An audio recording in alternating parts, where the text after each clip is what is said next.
मेरे प्रिय आत्मन, प्रेम क्या है? जीना और जानना तो आसान है, लेकिन कहना बहुत कठिन है। जैसे कोई मछली से पूछे कि सागर क्या है, तो मछली कह सकती है यह है सागर, ये रहा, चारों तरफ वही है। लेकिन कोई पूछे कि कहो क्या है, बताओ मत, तो बहुत कठिन हो जाएगा मछली को। आदमी के जीवन में भी जो श्रेष्ठ है, सुंदर है और सत्य है, उसे जिया जा सकता, जाना जा सकता, हुआ जा सकता, लेकिन कहना बहुत मुश्किल है। और दुर्घटना और दुर्भाग्य यह है कि जिसमें जिया जाना चाहिए, जिसमें हुआ जाना चाहिए, उसके संबंध में मनुष्य जाति 5-6 हजार वर्ष से केवल बातें कर रही है। प्रेम की बात चल रही है, प्रेम के गीत गाए जा रहे हैं, प्रेम के भजन गाए जा रहे हैं, और प्रेम का मनुष्य के जीवन में कोई स्थान नहीं है। अगर आदमी के भीतर खोजने जाएं तो प्रेम से ज्यादा असत्य शब्द दूसरा नहीं मिलेगा। और जिन लोगों ने प्रेम को असत्य सिद्ध कर दिया है और जिन्होंने प्रेम की समस्त धाराओं को अवरुद्ध कर दिया है, और बड़ा दुर्भाग्य यह है कि लोग समझते हैं वे ही प्रेम के जन्मदाता भी हैं। धर्म प्रेम की बातें करता है, लेकिन आज तक जिस प्रकार का धर्म मनुष्य जाति के ऊपर दुर्भाग्य की भांति छाया हुआ है, उस धर्म ने ही मनुष्य के जीवन से प्रेम के सारे द्वार बंद कर दिए। और न इस संबंध में पूरब और पश्चिम में कोई फर्क है, न हिंदुस्तान में और न अमेरिका में कोई फर्क है। मनुष्य के जीवन में प्रेम की धारा प्रकट ही नहीं हो पाई, और नहीं हो पाई तो हम दोष देते हैं कि मनुष्य ही बुरा है, इसलिए नहीं प्रकट हो पाई। हम दोष देते हैं कि ये मन ही जहर है, इसलिए प्रकट नहीं हो पाई। मन जहर नहीं है, और जो लोग मन को जहर कहते रहे, उन्होंने ही प्रेम को जहरीला कर दिया, प्रेम को प्रकट नहीं होने दिया। मन जहर हो कैसे सकता है? इस जगत में कुछ भी जहर नहीं है। परमात्मा के सारे उपक्रम में कुछ भी विष नहीं है, सब अमृत है।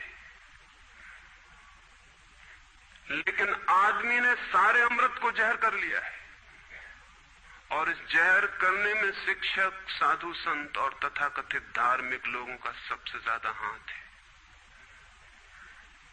इस बात को थोड़ा समझ लेना जरूरी है, क्योंकि अगर ये बात दिखाई न पड़े तो मनुष्य के जीवन में कभी भी प्रेम भविष्य में भी नहीं हो सकेगा। क्योंकि जिन कारणों से प्रेम नहीं पैदा हो सका है, उन्हीं कारणों को हम प्रेम प्रकट करने के आधार और कारण बना रहे हैं। हालतें ऐसी हैं कि गलत सिद्धांतों को अगर हजारों वर्ष तक दोहराया जाए तो फिर भूल जाते हैं कि और लगता है कि आदमी गलत है, क्योंकि उन सिद्धांतों को पूरा नहीं कर पा रहा है। मैंने सुना है एक सम्राट के महल के नीचे से एक पंखा बेचने वाला गुजरता था और जोर से चिल्ला रहा था कि अनूठे और अद्भुत पंखे मैंने निर्मित किए। ऐसे पंखे कभी भी नहीं बनाए गए, ये पंखे कभी देखे भी नहीं गए हैं। सम्राट ने खिड़की से झांक के देखा कि कौन है जो अनूठे पंखे ले आया। सम्राट के पास सब तरह के पंखे थे, दुनिया के कोने कोने में जो मिल सकते थे। और नीचे देखा, गलियारे में खड़ा हुआ एक आदमी, साधारण 2-2 पैसे के पंखे होंगे, और चिल्ला रहा है कि अनूठे, अद्वितीय। उस आदमी को ऊपर बुलाया और पूछा कि इन पंखों में क्या खूबी है, दाम क्या है इन पंखों के? उस पंखे वाले ने कहा कि महाराज, दाम ज्यादा नहीं है, पंखे को देखते हुए दाम बहुत कम है, सिर्फ 100 रुपए का पंखा है। सम्राट ने कहा 100 रुपए? ये 2 पैसे का पंखा जो बाजार में जगह जगह मिलता है, 100 रुपए दाम, क्या है इसकी खूबी? उस आदमी ने कहा, खूबी ये पंखा 100 वर्ष चलता है, 100 वर्ष के लिए गारंटी है, 100 वर्ष से कम में खराब नहीं होता है। सम्राट ने कहा, इसको देख के तो ऐसा लगता है कि सप्ताह भी चल जाए, पूरा तो मुश्किल है। धोखा देने की कोशिश कर रहे हो, सरासर बेईमानी, और वो भी सम्राट के सामने। उस आदमी ने कहा, आप मुझे भली भांति जानते हैं, इसी गलिहारे में रोज पंखे बेचता हूं, 100 रुपए दाम है इसके, और अगर 100 वर्ष न चले तो जिम्मेदार मैं हूं, रोज तो नीचे मौजूद होता हूं, और फिर आप सम्राट हैं, आपको धोखा देके जाऊंगा कहां? वो पंखा खरीद लिया गया। सम्राट को विश्वास तो न था, लेकिन आश्चर्य भी था कि यह आदमी सरासर झूठ बोल रहा है, किस बल पर बोल रहा है। पंखा 100 रुपए में खरीद लिया गया और उससे कहा कि 7वें दिन तुम उपस्थित हो जाना। 2-4 दिन में ही पंखे की डंडी बाहर निकल गई, 7वें दिन तो वो बिल्कुल मुर्दा हो गए।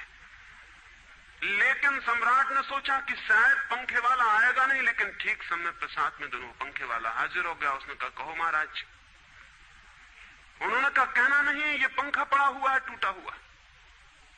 ये 7 दिन में ये गति हो गई, तुम कहते 100 वर्ष चलेगा? पागल हो या धोखेबाज, क्या हो? आदमी ने कहा कि मालूम होता है आपको पंखा जलना नहीं आता है। पंखा तो 100 वर्ष चलता ही, पंखा तो गारंटीड है। आप पंखा जलते कैसे थे? सम्राट ने कहा, और भी सुनो, अब मुझे ये भी सीखना पड़ेगा कि पंखा कैसे किया जाता है। उस आदमी ने कहा, कृपा करके बताइए कि इस पंखे की गति 7 दिन में ऐसी कैसे बना दी आपने, किस भांति पंखा किया? सम्राट पंखा उठा के करके दिखाया कि इस भांति मैंने पंखा किया है। उस आदमी ने कहा, समझ गया, भूल, इस तरह पंखा नहीं किया जाता। सम्राट ने कहा, और क्या रास्ता है पंखा जलने का? उस आदमी ने कहा, पंखा पकड़िए सामने और सिर को हिलाइए। पंखा 100 वर्ष चलेगा, आप समाप्त हो जाएंगे, लेकिन पंखा बचेगा। पंखा गलत नहीं है, आपके जलने का ढंग गलत है। यह आदमी पैदा हुआ है 5-6 हजार या 10,000 वर्ष की संस्कृति का, यह आदमी फल है, लेकिन संस्कृति गलत नहीं है, यह आदमी गलत है। आदमी मरता जा रहा है रोज, और संस्कृति की दुहाई चलती चली जाती है कि महान संस्कृति, महान धर्म, महान सब कुछ, और उसका ये फल है। आदमी उसी संस्कृति से गुजरा है और ये परिणाम है उसका। लेकिन नहीं, आदमी गलत है, और आदमी को बदलना चाहिए अपने को। और कोई की हिम्मत नहीं उठाता कि कहीं ऐसा तो नहीं है कि 10,000 वर्षों में जो संस्कृति और धर्म आदमी को प्रेम से नहीं भर पाए, वो संस्कृति और धर्म गलत हो। और अगर 10,000 वर्षों में आदमी प्रेम से नहीं भर पाया, तो आगे कोई संभावना है इसी धर्म और इसी संस्कृति के आधार पर कि आदमी कभी प्रेम से भर जाए?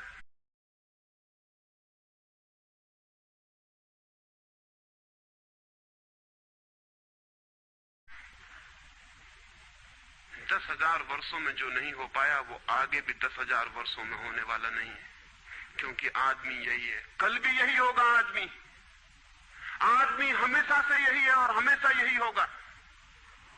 और संस्कृति और धर्म जिनके हम नारे दिए चले जाते हैं, संतों और महात्माओं की जिनकी दुहाइयां दिए चले जाते हैं, सोचने के लिए हम तैयार नहीं कि कहीं हमारा बुनियादी चिंतन की दिशा ही तो गलत नहीं है। मैं कहना चाहता हूं कि वो गलत है, और गलत सबूत है ये आदमी। और क्या सबूत होता है? एक बीज को हम बोएं और फल जहरीले और कड़वे हों, तो क्या सब सिद्ध होता है? सिद्ध होता है कि वो बीज जहरीला कड़वा रहा होगा।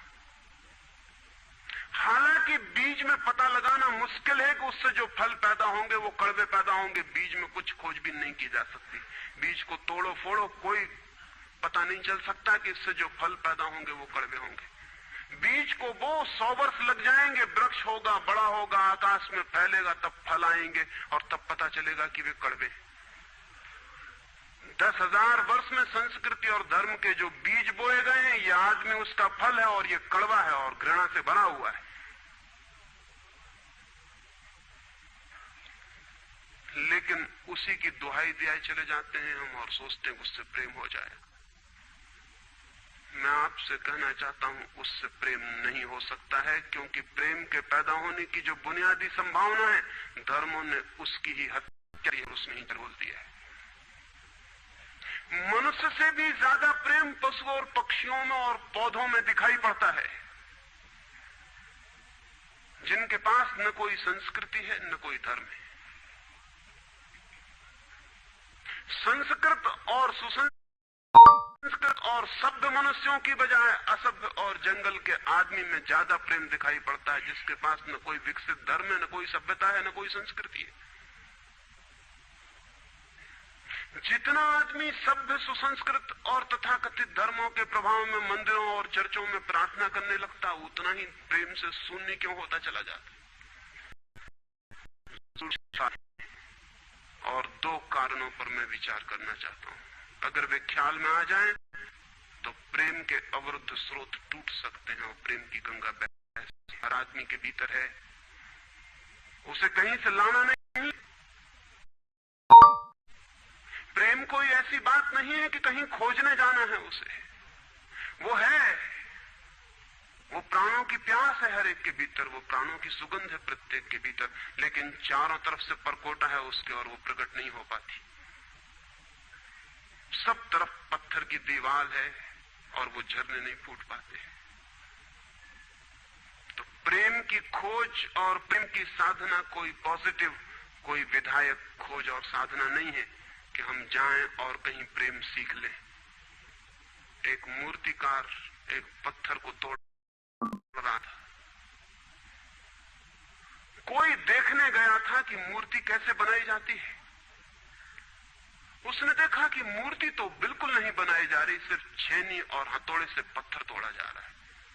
तो उस आदमी ने पूछा कि आप क्या कर रहे हैं, मूर्ति नहीं बनाएंगे? मैं तो मूर्ति का बनना देखने आया हूं, आप तो सिर्फ पत्थर तोड़ रहे हैं। उस मूर्तिकार ने कहा कि मूर्ति तो पत्थर के भीतर छिपी है, उसे बनाने की जरूरत नहीं है, सिर्फ उसके ऊपर जो व्यर्थ पत्थर जुड़ा है उसे अलग कर देने की जरूरत है और मूर्ति प्रकट हो जाएगी। मूर्ति बनाई नहीं जाती, मूर्ति सिर्फ आविष्कृत होती है, डिस्कवर होती है, अनावृत होती है, उघाड़ी जाती है। मनुष्य के भीतर प्रेम छिपा है, सिर्फ उघाड़ने की बात है, उसे पैदा करने का सवाल नहीं है, अनावृत करने की बात है। कुछ है जो हमने ऊपर से ओढ़ा हुआ है जो उसे प्रकट नहीं होने देता। एक चिकित्सक से जाके आप पूछें कि स्वास्थ्य क्या है, और दुनिया का कोई चिकित्सक नहीं बता सकता कि स्वास्थ्य क्या है। बड़े आश्चर्य की बात है, स्वास्थ्य पर ही तो सारा चिकित्सा शास्त्र खड़ा है, सारी मेडिकल साइंस खड़ी है, और कोई नहीं बता सकता कि स्वास्थ्य क्या है।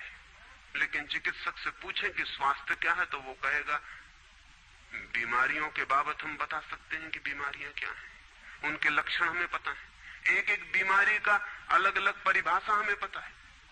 स्वास्थ्य का हमें कोई भी पता नहीं है।